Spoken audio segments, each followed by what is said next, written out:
Good morning students.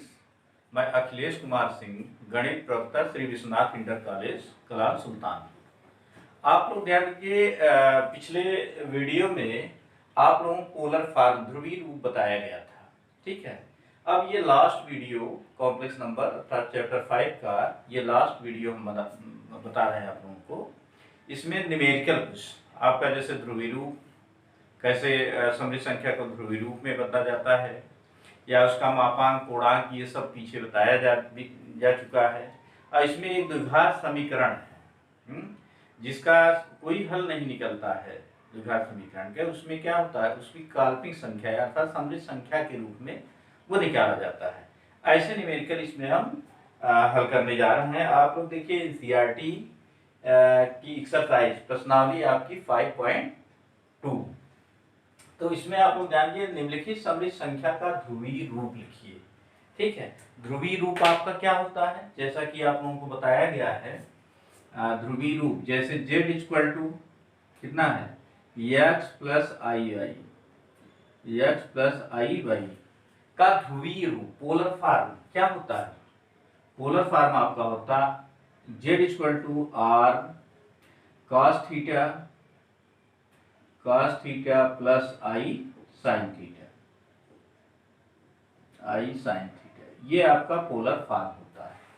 जहां r क्या होता है, r ये पॉजिटिव होता है, धनात्मक होता है, लेकिन r क्या होता है, इसका मापांक होता है। जहां r equal to mod of z होता है। क्या होता है, r equal to mod of z। और थीटा क्या होता है, इसके चतुर्थांश पर निर्भर करता है। प्रथम में है तो उसका क्या हो जाता है, उसका कोणांक अल्फा होगा। द्वितीय चतुर्थांश में है तो उसका कोणांक पाई माइनस अल्फा होगा। तृतीय में है, तृतीय चतुर्थांश में दोनों ऋणात्मक एक्स वाई दोनों ऋणात्मक है तो माइनस पाई माइनस अल्फा है। अगर चतुर्थ कोऑर्डिनेट में है तो आपका क्या होता है, जैसे एक्स पॉजिटिव वाई नेगेटिव है तो ये फोर्थ कोऑर्डिनेट में होगा तो उसमें आपका माइनस अल्फा होगा। और जहां अल्फा की वैल्यू क्या होती है, tan inverse mod of y by x. अर्थात यही देखिए आपका थीटा का मान क्या होता है, जैसे कोणांक पीछे आपको सारी चीजें आपको बताई जा चुकी है। अब यहां से जैसे theta equal to tan inverse mod of y by x, ये होता है। आर क्या है, इसका मापांक होता है। हम क्या निकालेंगे, जो भी पहले इसकी तुलना जो भी दिया होगा समृद्ध संख्या तुलना करके एक्स वाई की वैल्यू निकालेंगे और उसको देखेंगे वह किस कोऑर्डिनेट में है। और इसके बाद क्या निकालेंगे, उसका मापांक आर की वैल्यू निकल जाएगी। इसके बाद आपका थीटा किस पर डिपेंड करेगा, उसके चतुर्थांश पर। और ये जो हम नियम बता रहे हैं बहुत ही आसान पोलर फॉर्म निकालने का बहुत शार्ट तरीका है और इस तरीके से हम निकाल। अब आते हैं हम देखिए इसमें एनसीईआरटी का एक्सरसाइज 5.2 में क्वेश्चन नंबर निम्नलिखित समृद्ध संख्या का ध्रुवीय रूप लिखिए।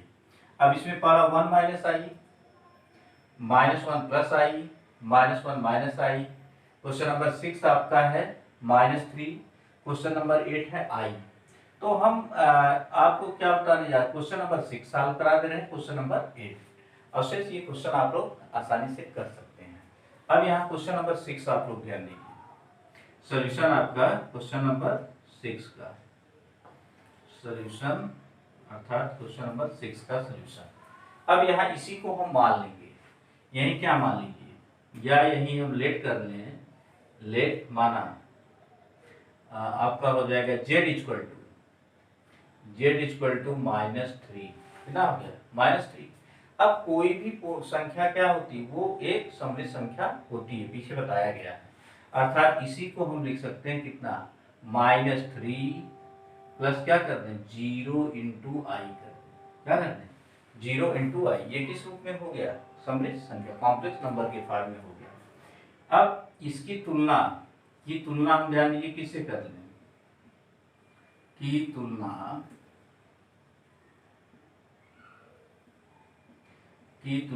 z equal to x plus i y से करने पर, एक्स प्लस आई वाई से करने पर तो यहाँ पर क्या हो जाएगा, यानी x इक्वल टू आपका कितना आएगा, -3 आएगा। और y क्या, i का गुणा क्या है, 0 है, कोएफिशिएंट ऑफ i क्या है, 0 है। तो y इक्वल टू कितना आएगा, y इक्वल टू 0 आएगा। अब हम ये देखते हैं कि ये किस कोऑर्डिनेट में है, यानी जब x की वैल्यू नेगेटिव है, y आपका क्या है, 0 है, तो y पर प्रत्येक x अक्ष पर y का सभी मान क्या होता है, जैसे यहाँ पर देखिए ये आपका x एक्सिस होता है, x डैश होता है, ये y डैश होता है, ठीक है। अब यहाँ x ऋणात्मक है, x आपका मूल बिंदु से किधर आएगा, z की तरफ आएगा, भाई 1 2 3 -3, y क्या 0 है, y आपका 0 है, अर्थात ये किसके समांतर होगा, y अक्ष के समांतर होगा, अर्थात इस x अक्ष पर प्रत्येक बिंदु पर आपका y क्या होगा, 0 होगा, y 0 होगा। और x की वैल्यू आपकी निगेटिव है, तो सब मिला के इसको ऐसे समझेंगे तो ये किस में आएगा, सेकंड कोऑर्डिनेट में आएगा, ठीक है, किसमें आएगा, सेकंड कोऑर्डिनेट में। तो अब ये हम निकालेंगे जो किस में है, अब यहाँ हम लिख सकते हैं x equal to -3 y equal to 0, जो द्वितीय चतुर्थांश में है,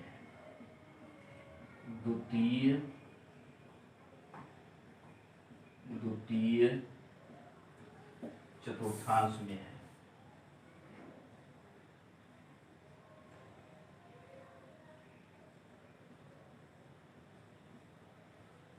चतुर्थांश में है, ठीक है। अब क्या निकालेंगे, r की वैल्यू निकालेंगे, r इक्वल टू क्या होगा, मॉड ऑफ z। अब यही हम निकाल ले, नाउ ध्यान दीजिए, r equal to mod of z, और इसका मॉड ऑफ z मतलब इसका मापांक, मॉडुलस, ये बताया जा चुका है। आपका क्या होता है, √x² प्लस क्या होता है, y², ये आपका हो जाएगा √x की वैल्यू कितनी है आपकी, -3 है, -3 का स्क्वायर करेंगे क्या आएगा, 9, और प्लस आपका क्या आएगा, y, 0 का स्क्वायर करेंगे 0 ही आएगा। अब इसकी एक्चुअल वैल्यू क्या होती है, 9 का वर्गमूल निकालेंगे, 9 + 0 9 होगा, 9 का वर्गमूल क्या होगा, +-3 होगा, लेकिन r की वैल्यू हमेशा क्या होगी, पॉजिटिव ही है, r इज ग्रेटर देन 0, तो आपका यहाँ क्या हो जाएगी, इसकी वैल्यू आपकी 3 आ जाएगी, यानी ये आपकी r की वैल्यू आ जाएगी। अब हमें क्या निकालना, पूर्णांक थीटा निकालना। अब थीटा ये बताया कि किस पे डिपेंड करता है, ये कोऑर्डिनेट चतुर्थांश पर डिपेंड करता है। तो अब यही है, एंड हम निकाल ले रहे हैं क्या, इसका पूर्णांक थीटा इक्वल टू, अब यहाँ पर ध्यान दीजिए x ये किस चतुर्थांश में है, द्वितीय, सेकंड कोऑर्डिनेट में है, तो आपका क्या होता है, पीछे बताया गया सेकंड कोऑर्डिनेट में पहुंचते हैं, ये आपका अल्फा एंगल लिया जाता है, ये एंगल पूरा पाई होता है, पाई माइनस अल्फा, पॉजिटिव जो एंगल होती है, तो सब मिला के ये होगा पाई माइनस अल्फा। और यही ध्यान दीजिएगा, पाई माइनस अल्फा, अल्फा की वैल्यू क्या होगी, tan inverse mod of y by x, कितना होगा, y बाई x, ये हो जाएगा, ठीक। अब यहीं से आप ध्यान दीजिए, pi minus tan inverse y की वैल्यू क्या है, y की वैल्यू 0 है, और x की वैल्यू क्या है, -3 है, तो आपका हो जाएगा tan इनवर्स कितना होगा, tan इनवर्स मॉड ऑफ 0/-3, कितना आएगा, -3। अब यहाँ जरा ध्यान दीजिए, तो ये आपका होगा पाई माइनस tan इनवर्स 0/-3, ये ऑलरेडी क्या होगा, 0 हो जाएगा, कितना आएगा, 0, और tan 0, अब tan इनवर्स है तो tan कितने की वैल्यू 0 होती है, 0 की वैल्यू, tan 0 की वैल्यू क्या होती है, 0 होती है, तो ये आपका होगा पाई माइनस, एक्चुअली ऐसे लिख सकते हैं, tan इनवर्स यहाँ क्या होगा, tan 0 की वैल्यू क्या होती है, 0 होती है, ठीक। अब यहाँ से ध्यान दीजिए, इनवर्स फंक्शन आप लोग 12 में पढ़ेंगे, क्या पढ़ाया 12 में, tan inverse tan x equal to क्या होता है, x होता है, जैसे tan inverse tan 0 equal to क्या आएगा, 0 आएगा, लेकिन ऐसे ये नहीं, ऐसे कटता नहीं है, ये ध्यान दीजिएगा। तो आपका कितना आ गया, पाई माइनस कितना हो गया, पाई माइनस 0, अर्थात थीटा की वैल्यू, अर्थात इसका पूर्णांक कितना आ गया, आर्गुमेंट कितना आ गया, पाई आ गया। ठीक है, अब हम सीधे सीधे फार्मूला लगा देंगे, ये जो आपको बताया गया है। तो यहां से आप लोग आसानी से कर सकते हैं कोई भी न्यूमेरिकल। अब ऐसे इसमें आपका तीसरा, चौथा, पांचवा, ये बहुत आसान है, ये आप लोग स्वयं करिए। अब यहाँ पर चूंकि हम जानते हैं z equal to x plus i y का ध्रुवीय रूप, पोलर फॉर्म क्या होता है, ध्रुवीय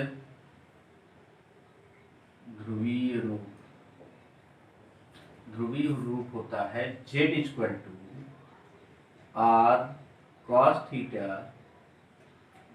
theta plus i sine theta. ठीक है, इसलिए हमें किसका निकालना है, z इक्वल टू -3 अर्थात -3 + 0 इंटू आई का ध्रुवीय। अब यही हम निकाल लेंगे, इसलिए निकालेंगे z इक्वल टू -3, या इसे क्या लिख सकते हैं, -3 + 0 या i इंटू 0 कर दें, का ध्रुवीय रूप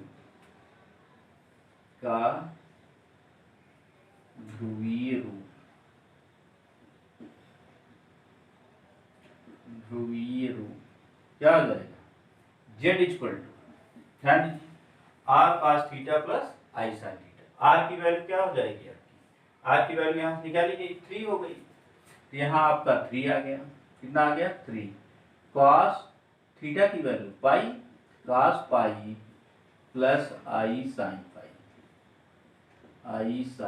पाई। अब चाहे जो भी किसी भी समित संख्या का ध्रुवीय रूप, पोलर फॉर्म, इसी वे में सभी एक ही नियम से हम लगा सकते हैं, चाहे जो भी है।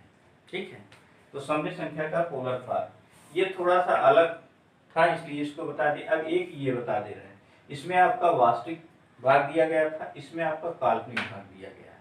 ठीक है, तो आप क्वेश्चन नंबर 8 को सॉल्व कर दे रहे हैं। ठीक, अब यही ध्यान दीजिए, किसका सॉल्यूशन कर रहे हैं, क्वेश्चन नंबर 8 का। अब ये आसानी से जैसे इसको हम लगाए हैं, क्वेश्चन नंबर आपका 6 हुआ है, ऐसे ही हम क्या करेंगे, क्वेश्चन नंबर 8 को भी हम सॉल्व करते हैं। तो क्वेश्चन नंबर 8 का सॉल्यूशन, क्वेश्चन नंबर 8 का सॉल्यूशन आपका यही क्या मान लेंगे, यही लेट कर लीजिए, z इक्वल टू आई, क्या है, z इक्वल टू आई, और i को हम क्या लिख सकते हैं, 0 + i करें, क्या करें, 0 + i। अब यहाँ देखें, हियर यहाँ क्या क्या मिलेगा, अगर तुलना करें z equal to x plus i y से, तो x की वैल्यू क्या होगी, x इक्वल टू 0 होगा, y इक्वल टू कितना होगा, y इक्वल टू 1 हो गया। अब x 0 है, y 1 है, अब इसका कोऑर्डिनेट जरा ध्यान दीजिए। अब यहाँ से आते हैं, ध्यान दीजिए, अब x ये 0 है, y क्या है, y पर 1 दूरी गई। ठीक है, तो 0 और इसके बीच में ये किस कोऑर्डिनेट में आएगा, ये एक्चुअली आएगा किसमें, आपका फर्स्ट कोऑर्डिनेट में आएगा। ठीक है, तो फर्स्ट कोऑर्डिनेट में आएगा, जो क्या है, प्रथम चतुर्थांश में है, यहाँ लिख देंगे, जो प्रथम चतुर्थांश में है, प्रथम चतुर्थांश में है, चतुर्थांश में है, फर्स्ट कोऑर्डिनेट। अब क्या निकालेंगे, r equal to mod of z equal to कितना होगा, √x² प्लस y², x कितना है, 0 है, 0 और +1 का स्क्वायर क्या आएगा, 1 ही आएगा, अर्थात ये आएगा ±1, तो पॉजिटिव वैल्यू लेंगे, 1 लेंगे, क्योंकि r की वैल्यू क्या होगी, 0 से बड़ी होगी, r इज ग्रेटर देन 0, अर्थात हमेशा ही क्या होता है, पॉजिटिव ही आएगा। अब इसका पूर्णांक आर्गुमेंट निकालना है, थीटा इक्वल टू, अब यही हम निकाल लें, नाउ थीटा इक्वल टू क्या होगा, अब ये किस चतुर्थांश में, प्रथम चतुर्थांश में, तो प्रथम चतुर्थांश में आपको देखिए पीछे थियरी में बताया गया है, ये प्रथम चतुर्थांश इसका पूर्णांक क्या होगा, अल्फा के बराबर होगा। अल्फा आपका क्या होगा, निम्न कोण होता है tan inverse alpha, tan inverse mod of y by x। ठीक है, या इसी को हम लिख सकते हैं tan inverse tan inverse mod of y की वैल्यू कितनी है, y की वैल्यू आपकी 1 है और x की वैल्यू 0, तो 1/0। अब यहाँ से ध्यान दीजिए 1/0 मीन्स क्या हो गया, इनफाइनाइट। क्या हो गया, इनफाइनाइट। तो आपका tan इनवर्स कितना आएगा, tan inverse infinite, tan inverse infinite या इम्प्लाइज, ध्यान दीजिए थीटा इक्वल टू कितने की वैल्यू इनफाइनाइट होती है, tan इनवर्स tan 90 की वैल्यू, अर्थात इनफाइनाइट जगह क्या लिख सकते हैं, tan π/2, और ये वैल्यू हमेशा आएंगी क्या, रेडियन में लिया जाता है। ठीक है, तो tan inverse tan theta equal to theta होता है आपका, या थीटा इक्वल टू कितना आ जाएगा, π/2। ये आपका क्या आ गया, पूर्णांक आर्गुमेंट आ गया, ये r की वैल्यू आपकी 1 आ गई। अब यही ध्यान दीजिए, अब उसी हिसाब से यहाँ पे निकाल लेंगे इसका ध्रुवीय रूप, पोलर फॉर्म क्या होता है, ध्यान दीजिए चूंकि हम जानते हैं z equal to x plus i y का ध्रुवीय रूप क्या होता है, z equal to r cos theta plus i sine theta, क्या होता है, आई साइन थीटा, सेम वही है। अब यही हम निकाल लीजिए, इसलिए आपका क्या होगा, z इक्वल टू आई, या आई को हम क्या लिख सकते हैं, 0 प्लस आई का ध्रुवीय रूप, का ध्रुवीय रूप, ध्रुवीय रूप, तो कितना हो जाएगा, सब वही लिख लीजिए, z equal to r cos theta plus i sine, r की वैल्यू क्या निकालिए 1, तो यहाँ आपका आ जाएगा 1 कॉस थीटा, कॉस थीटा की वैल्यू क्या है π/2 प्लस आपका i sine theta, i sine कितना हो गया, आई साइन π/2, अर्थात इसका जो पोलर फॉर्म आपका आ गया कितना आ जाएगा, z equal to cos π/2 plus i sine π/2, sine π/2, यानी ये आपका क्या आ गया, पोलर फॉर्म। अब जैसे इसमें cos π/2 की वैल्यू 90, cos 90 का मान क्या होता है, 0 होता है, और साइन 90 का मान 1 होता है, 0 प्लस आई आपका किस रूप में आ जाएगा, z इक्वल टू 0 प्लस आई, अर्थात वही आपका समृद्ध संख्या आ जाएगा। जैसे ध्रुवीय रूप को हम किस में बदल सकते हैं, ध्रुवीय रूप को समृद्ध संख्या के रूप में बदल सकते हैं, समृद्ध संख्या को ध्रुवीय रूप में भी बदला जा सकता है। ठीक, अब आप लोग यहाँ से ध्यान दीजिए, एक आपका ये समीकरण, द्विघात समीकरण, द्विघात समीकरण आप लोग क्लास 9th 10th में भी आप लोग पढ़े होंगे। ठीक है, तो अब आप लोग यहाँ तक सीख लीजिए किसी समृद्ध संख्या का ध्रुवीय रूप कैसे निकाला जाता है।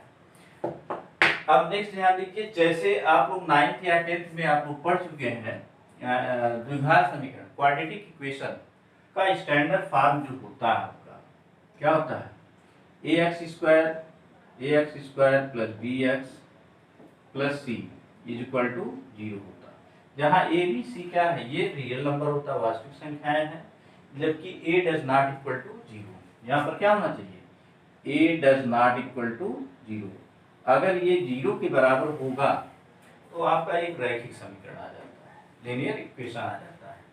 तो यहाँ पर ध्यान दीजिए, चूंकि हम जानते हैं श्रीधराचार्य सूत्र, क्या जानते हैं, श्रीधराचार्य सूत्र सभी को पता होगा, श्रीधराचार्य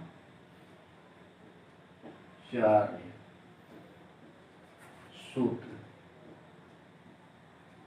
क्या होता है, x equal to minus B plus minus under root B square minus 4ac, क्या होता है, बी स्क्वायर माइनस 4ac, ये अपान 2a कितना होता है, अपान 2a, ये आपका होता है x की वैल्यू।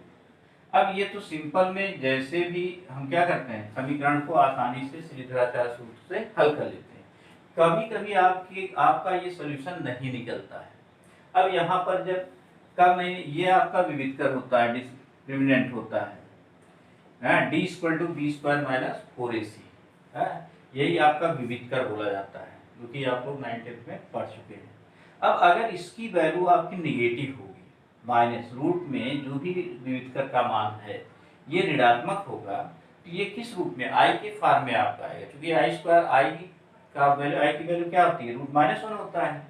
तो इसका वर्गमूल हम इसमें निकालते हैं, समृद्ध संख्या या काल्पनिक इकाई के रूप में निकाला जाता है। तो जब भी ये निगेटिव आए तो तुरंत तुम जान लीजिए क्या आएगा, वो उसका जो सोल्यूशन आएगा वो समृद्ध संख्या के रूप में आएगा, a+ib के रूप में आएगा। तो ऐसा ही आप लोगों का ये टॉपिक है। अब आइए एक्सरसाइज 5.3, ये देखिए question number 1, question number 6, question number 9। ठीक है, अब पहले तो हम आसान है, क्वेश्चन नंबर 1 का सोल्यूशन हम बता दे रहे हैं। ध्यान दीजिए question number 1, question number 1, question number 1 का सोल्यूशन आप ध्यान दीजिए। हमें निकालना क्या है, अच्छा निकालना निम्नलिखित समीकरणों को हल कीजिए। हल करने का मतलब x की वैल्यू फाइंड करनी है।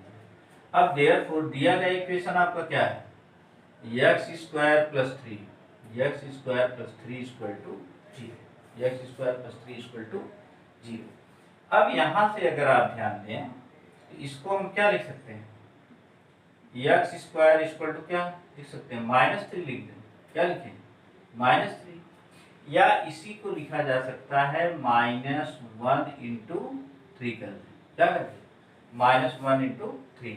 अब i² की वैल्यू क्या होती है, -1, बताया जो काल्पनिक इकाई है, या इसी को हम लिख सकते हैं क्या, i² × 3 कर दें, कितना कर दें, i² × 3 कर दें, या ऐसे इसको डायरेक्ट i² × 3 कर दें। तो आपका ये कितना होगा, i² × 3, या इसी को हम लिख दें 3i², क्या लिख दें, 3i²। अब यहाँ से आप ध्यान दीजिए तो इसको हम क्या लिख सकते हैं, √3, √3i का होल स्क्वायर, क्या लिखें, √3i का होल स्क्वायर। अब यहाँ से आप ध्यान दीजिए इसकी तो वैल्यू आ जाएगी, x² = कितना आया, √3, चूंकि √3 का स्क्वायर करेंगे आपका 3 आएगा, i का स्क्वायर i होगा, ये हो जाएगा आपका x² = √3i, कितना है, √3i, √3i का होल स्क्वायर, या इसका वर्गमूल आप ले लेंगे तो आसानी से आ जाएगा, x = कितना है, ±√3i, इसको ऐसे भी निकाल सकते हैं। ये इसकी दो वैल्यू है और दोनों वैल्यू क्या है, ये समृद्ध संख्या के रूप में है। ठीक है, ऐसा ही हम क्या करते हैं, आपका जो क्वेश्चन नंबर 6 आप स्वयं निकाल सकते हैं, क्वेश्चन नंबर 9 को हम शांत कर देते हैं।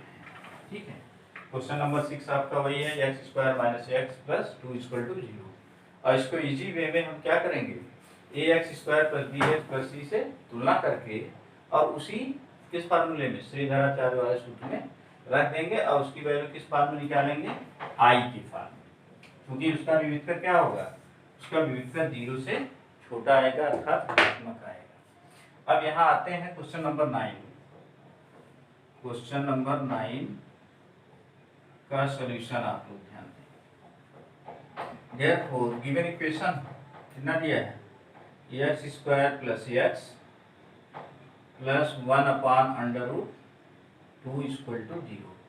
अगर यहाँ पर ध्यान दीजिए इसको सिंपल फॉर्म में हम कर लें, √2 से हम मल्टीप्लाई करते हैं दोनों पक्षों में, तो यहाँ कितना आएगा, √2x² प्लस कितना आएगा, √2x प्लस कितना आएगा 1, = इधर √2 से मल्टीप्लाई करेंगे 0, क्योंकि √2/√2 क्या आ गया 1, क्या किए √2 से ये मल्टीप्लाई कर दिए दोनों पक्षों में।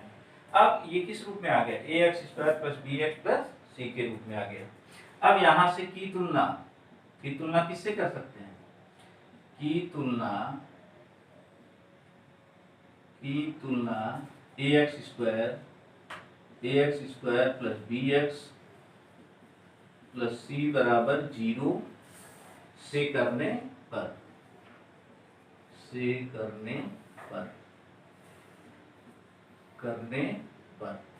अगर इससे तुलना कर रहे हैं तो x² का गुणांक a, x² का गुणांक a, यहाँ x² गुणांक √2, a = कितना है, a = √2 आएगा, b इक्वल टू क्या आएगा, ये भी √2 आएगा, और c इक्वल टू आपका कितना आएगा, 1 आएगा। ठीक है। अब क्योंकि यहाँ पर हम जानते हैं श्रीधराचार्य सूत्र क्या होता है, x equal to -b plus minus √b square minus 4ac, b square minus 4ac upon 2a। अब इसमें सबकी वैल्यू रख दीजिए, माइनस b की वैल्यू क्या है, √2, यहाँ √2 प्लस माइनस √b स्क्वायर, √2 का स्क्वायर कितना होगा 2, माइनस 4 गुणे a की वैल्यू कितनी है, √2 है, गुणे c की वैल्यू क्या है, 1 है, अपॉन 2a, 2 इंटू √2 आएगा। ठीक है। यहाँ से आप लोग ध्यान दीजिए, x इक्वल टू आपका आ गया -√2 plus minus √2 minus 4 into √2 into 1 upon 2√2। तो मिला के a, b और c की वैल्यू रखी गई है। तो यहाँ से थोड़ा सा आप लोग ध्यान दीजिए, इसके आगे इसको सिंपल फॉर्म में हम कर दे रहे हैं।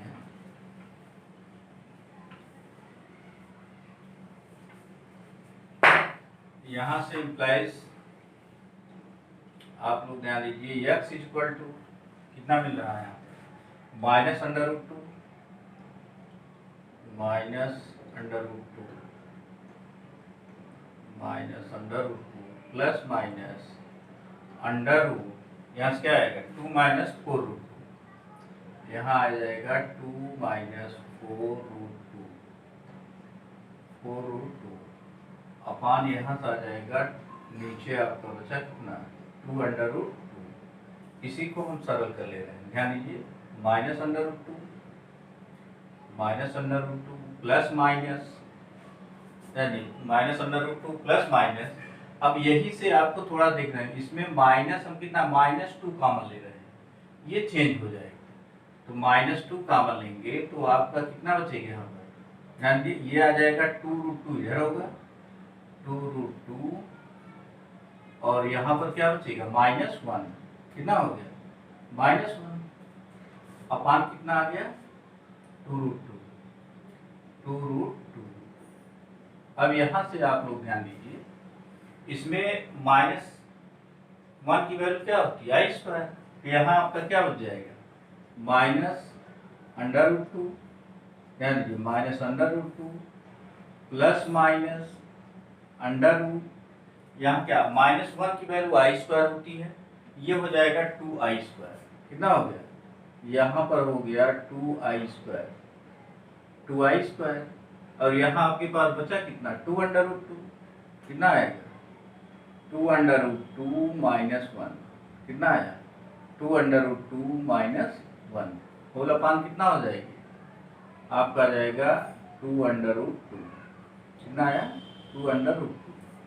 अब यहाँ से आप लोग ध्यान दें, क्या मिल रहा है यहाँ पर -√2, कितना आया -√2 प्लस माइनस, इसमें कॉमन क्या √2 बाहर ले लें और i कॉमन बाहर ले लें, तो यहाँ आपका हो जाएगा √2, i आपका बाहर हो गया, और यहाँ √ क्या बच जाएगा आपका 2√2 माइनस 1, 2√2 माइनस 1, ये आपका रूट में बच जाएगा, अपान बाहर कितना हो गया 2√2, कितना आया 2√2।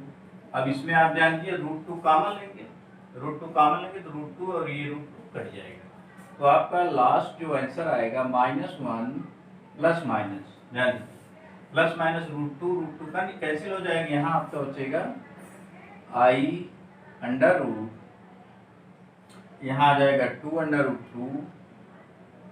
2√2 माइनस 1, और नीचे क्या बचा √2 ये आपका कैंसिल हो गया, यहाँ आ जाएगा 2, यही आपका आंसर आ जाएगा। x की कितनी वैल्यू आ गई, x की आपकी 2 वैल्यू आ गई, अर्थात इसका मान कितना हो गया आपका, लास्ट आंसर इसका हो गया x इक्वल टू कितना आया -1 प्लस माइनस i √2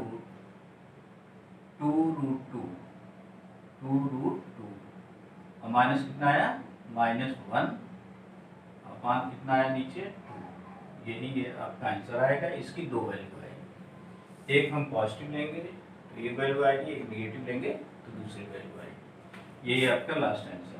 तो आपका ये चैप्टर कंप्लीट हो गया है। ठीक है, कॉम्प्लेक्स नंबर कंप्लीट हो गया वीडियो। अब आप लोग शेष न्यूमेरिकल स्वयं हल कर सकते हैं। Thank you.